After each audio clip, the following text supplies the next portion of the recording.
Bonjour et bienvenue à notre premier podcast instantané de l'équipe Agileum. Donc, je vais vous présenter les participants à ce premier podcast et ensuite je vous donnerai le thème qui n'est pas connu des participants. Je n'ai pas préparé de questions et le but c'est de faire un échange ouvert sur la thématique que nous allons vous proposer. Alors, je vais donner la parole en premier à Christine qui va se présenter. Donc, je suis Christine Marchand, je suis coach professionnel, je suis installée sur Dijon depuis une trentaine d'années, je suis certifiée et je travaille avec Agileum maintenant depuis 12 ans. D'accord, et ton métier principal c'est ? Coach professionnel et je reçois des personnes en thérapie depuis maintenant près de 30 ans. D'accord, très bien, merci. Maintenant, on va donner la parole à Cédric. Bonjour, Cédric Berest, j'ai 36 ans. Je suis coach et facilitateur avec la méthode Lego Serious Play et je suis le petit dernier arrivé dans l'équipe d'Agileum. Et j'ai un passé, moi, de sportif de haut niveau puisque je suis médaillé olympique en aviron. Très bien. Maintenant, on va donner la parole à Véronique. Bonjour, je suis Véronique Perron. Je suis coach certifiée également et j'appartiens à l'équipe Agileum depuis maintenant quelques années. Et ce qui m'anime, c'est d'accompagner les leaders et les managers sur deux piliers, leur permettre d'être plus collaboratifs dans leur pratique managériale et également leur permettre de mettre leurs émotions au service de leur leadership. Très bien, beau programme. Alors maintenant, on va passer la parole à Alexandra. Oui, bonjour à tous. Je suis Alexandra Quillet, donc je suis coach professionnel également, certifiée PCC chez ICF. Et je pratique depuis maintenant environ 7 ans sur Toulouse, principalement, auprès de managers ou de managers sur des thèmes très variés. Et on va dire qu'un de mes dadas, c'est de travailler sur le thème de la résilience en entreprise. Très bien, merci. Et maintenant, nous donnons la parole à François. Oui, bonjour, François Debly, j'ai 51 ans, je viens de la région toulousaine. Je suis coach, c'est pas très original aujourd'hui. Ancien ingénieur, peut-être un peu plus original. Et moi, j'aide les groupes à continuer à avancer tout en intégrant des gens qui restent cohérents avec eux-mêmes. Donc, faire en sorte que les originalités puissent contribuer au groupe plutôt que de le freiner ou que le groupe ne se sente pas freiné avec elles. Voilà. Très bien. Alors, pour donner le principe de fonctionnement de ce podcast instantané, je vais vous donner une thématique dans quelques instants. Vous ne la connaissez pas à l'avance et notre objectif, c'est de pouvoir faire un temps d'échange et de partage autour de cette thématique et de pouvoir élargir nos cadres de référence mutuels et respectifs autour du thème que nous allons partager. Les règles, c'est que chacun parle à tour de rôle. Je vais distribuer la parole et que chaque personne peut amener son point de vue sans qu'il soit jugé ou critiqué. Évidemment, le but, c'est de contribuer à ouvrir tout ce qui peut être dit sur la thématique. Voilà. On a le droit de dire, et là je sais que François sera le premier, des bêtises, on aura de faire des blagues, on aura d'ouvrir la parole librement. Simplement, je vais la distribuer au fur et à mesure, puisque pour l'instant, on n'a que 2 micros pour 5 personnes autour de la table. Alors, la thématique, je suppose que vous êtes impatient de l'entendre. La thématique que j'ai choisie pour aujourd'hui et pour ce premier podcast, c'est le contrat triangulaire en coaching, triangle des Bermudes. Alors, je vais demander déjà à Cédric de bien vouloir nous dire ce que toi tu sais de ce qu'est le contrat triangulaire, parce que c'est une terminologie de coach, et juste tu peux nous donner quelques mots qui vont permettre de le définir. Alors en fait, le contrat triangulaire, ça va être le contrat, le cadre qui va être passé, qui va être choisi et qui va être co-construit et co-défini entre le client, le bénéficiaire du coaching, le coach et le commanditaire du coaching, donc soit l'entreprise, le DRH, le N+1 du client, et qui va permettre de cadrer dans quel cadre, quels seront les objectifs, quelles seront les contributions de chacun, les zones rouges, les limites à ne pas dépasser éventuellement, combien de séances, combien de temps, quels moyens mis en œuvre, des choses très opérationnelles, et puis le cadre éthique et le cadre légal et administratif de tout ça. Très bien. Quelqu'un veut ajouter quelque chose sur la définition proposée par Cédric ? Moi, je Christine. voudrais juste dire que je suis vraiment d'accord avec ce qu'il a dit. Ok, merci de ta première contribution, Christine. Alors, Triangle des Bermudes. Pourquoi Triangle des Bermudes? Pourquoi j'ai choisi d'associer contrat tripartite et Triangle des Bermudes d'après vous? Moi, je peux réagir d'après une expérience très personnelle. C'est amusant que tu aies abordé ce sujet-là aujourd'hui, puisque j'ai une expérience un peu négative de ce triangle. Donc, moi, je l'associe facilement du coup à un triangle de perdition, cette histoire-là, où je coach en fait quelqu'un, et puis lors d'un entretien intermédiaire durant le coaching, son manager, donc qui est lié par ce contrat triangulaire, est venu complètement flinguer le travail qu'on était en train de faire en séance de coaching individuel. En critiquant vertement la personne dans son travail et en ne surtout voyant pas ce qui se passait de positif pour elle. Et donc pour moi, triangle des Bermudes, oui, parce que c'est un triangle potentiellement où peut se jouer des choses qui peuvent venir saboter un peu le coaching. Voilà. D'accord. Donc pour toi, c'est un outil utile ou il faudrait plutôt faire des coachings sans contrat triangulaire? Ah si, il en faut un. Ouais. Il en faut un. En revanche, ça nécessite finalement d'impliquer davantage les trois parties dans le coaching. Donc s'il n'est pas correctement géré, il devient un triangle des Bermudes. Okay. S'il est bien géré, par contre, ça devient un outil très efficace. D'accord. Et alors Alexandra, quelle est ta meilleure expérience avec un contrat triangulaire? La meilleure expérience à laquelle je pense, c'est quand donc un coaching où le N+1 était complètement impliqué en supporter. Je pense à une directrice des finances où le premier entretien tripartite s'est passé mais de manière idéale dans le soutien au coaching, dans l'adhésion qu'il avait au coaching et ma cliente également. Je sentais une très très bonne synergie entre eux, que les objectifs avaient été travaillés, le cadre avait été posé et que le N+1 finalement devenait ressource tout au long du coaching pour cette personne. Donc ça reste une très très bonne expérience parce que j'ai pu constater à quel point en fait le manager pouvait avoir un rôle de support différent bien sûr de celui du coach, mais dans tout ce processus de coaching. Donc le contrat triangulaire, ça peut marcher. Ça peut marcher, oui, bien sûr. Okay. Et pour toi, Véronique, c'est quoi les conditions justement pour qu'un contrat triangulaire fonctionne et qui ne se transforme pas en triangle des Bermudes? Je dirais que l'important, c'est de s'assurer que les engagements des uns et des autres sont clairs, les périmètres d'intervention des uns et des autres sont clairs, explicites, et de savoir poser du coup les limites au bon endroit et de les rendre explicites. C'est un des critères importants, je pense. D'accord. Et toi, Christine, ce serait quoi un autre critère important? Alors un autre critère pour moi, c'est qu'il y ait du lien entre le coach et chacune des personnes avant de se rencontrer dans ce contrat tripartite, c'est-à-dire qu'il y a un petit échange téléphonique avec le coaché et avec le N+1 précédemment à ce temps-là, de façon à faire connaissance, contact, pour que déjà il y ait quelque chose d'une alliance qui soit créée précédemment. Je m'associe à ce que tu as dit comme critère, Véro. Ok. Alors, Cédric, j'ai envie que tu partages avec nous ta première expérience de contrat triangulaire. Raconte-nous, est-ce que tu t'en souviens? Ma première expérience de contrat triangulaire, je m'en souviens très bien, ce fut un échec. Je n'ai pas réussi à obtenir des objectifs clairs, je n'ai pas réussi à obtenir les engagements, les contributions de chaque partie. Et bien sûr, le coaching ne s'est pas vraiment terminé, c'était un flop complet. Et le contrat en ça, je pense, c'est vraiment quand il est bien explicite et que ça devient un vrai engagement, ça devient une excellente base de travail. Et pour moi, c'est devenu un préalable indispensable. C'est-à-dire qu'un N+1 qui ne veut pas signer ce contrat ou qui ne veut même pas participer en disant « débrouillez-vous avec le client », non, ça veut dire qu'il y a autre chose à travailler avant de démarrer ce coaching-là. C'est un préalable indispensable pour moi. Donc ton premier contrat triangulaire a été un beau triangle des Bermudes. Oui, et pour le coup, je ne me suis pas perdu par l'absence, je me suis perdu dedans. Oui, c'est ça, exactement.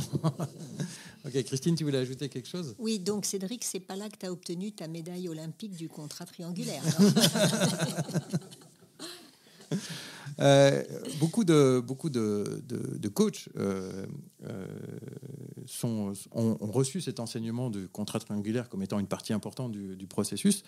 Et dans le podcast que je vous propose aussi, c'est de partager, on va dire, les bonnes pratiques, ce qui marche avec un peu d'expérience dans le contrat triangulaire.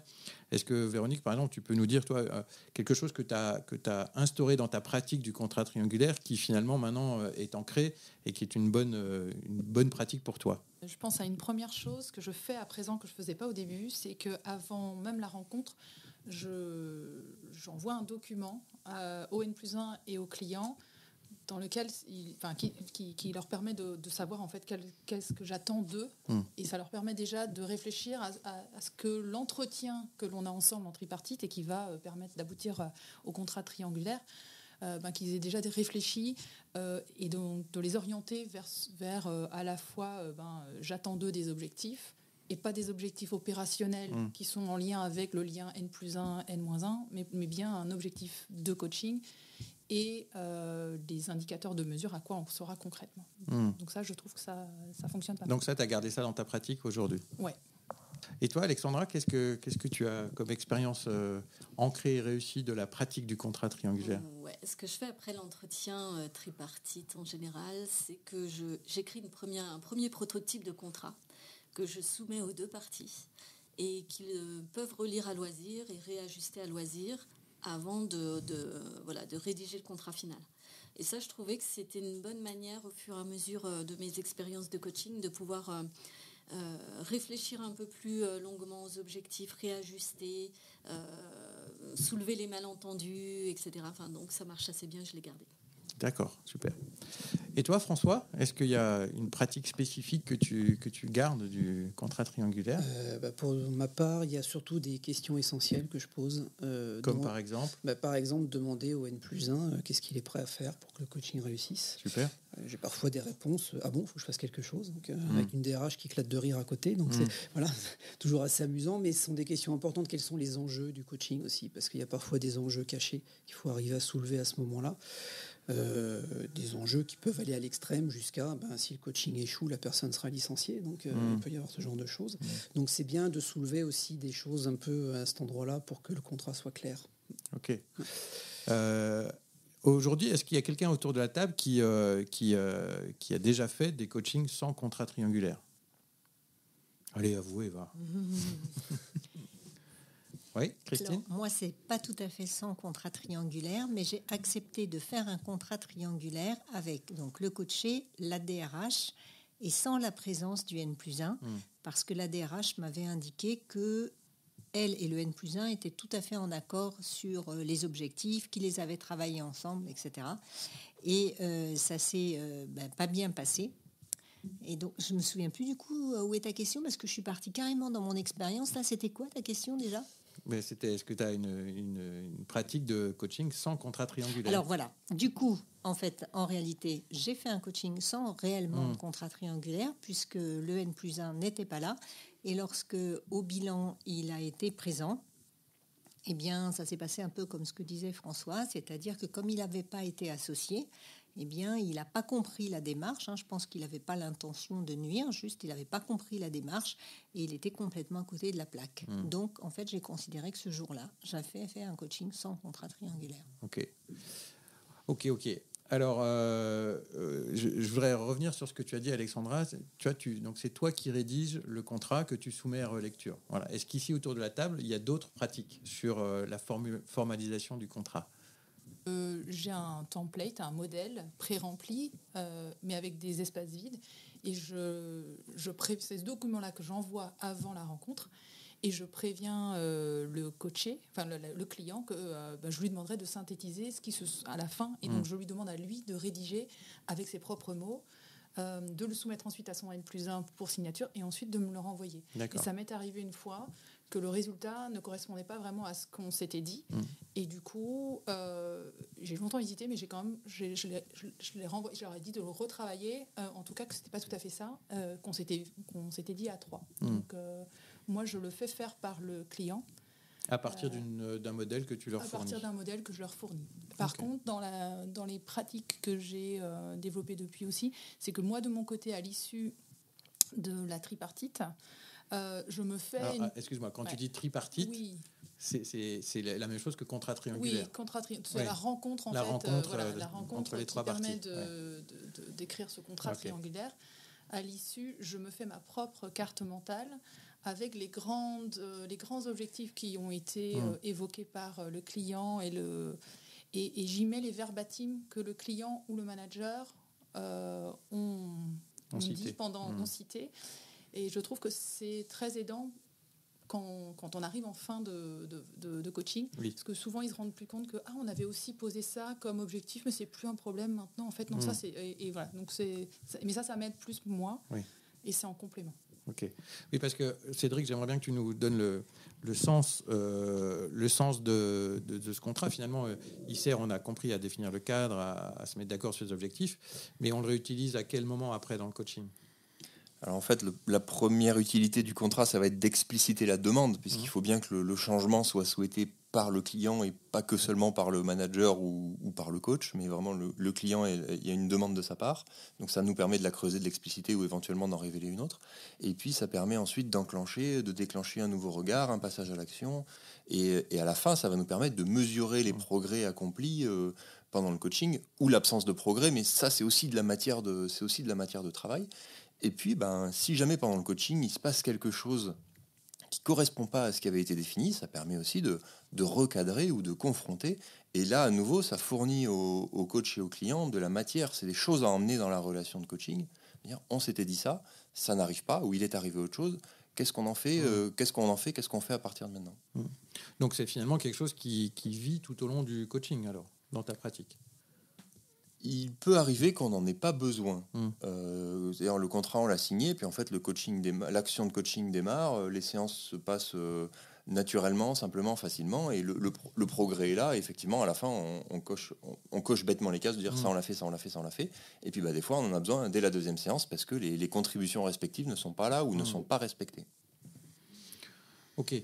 J'aimerais bien entendre Alexandra sur, par exemple, un manager qui ne s'implique pas ou pas assez, comme le disait François, dans le contrat triangulaire. Est-ce que ça t'est déjà arrivé ? Et si oui, comment tu as fait pour aller chercher le manager, de le ramener dans le contrat triangulaire ?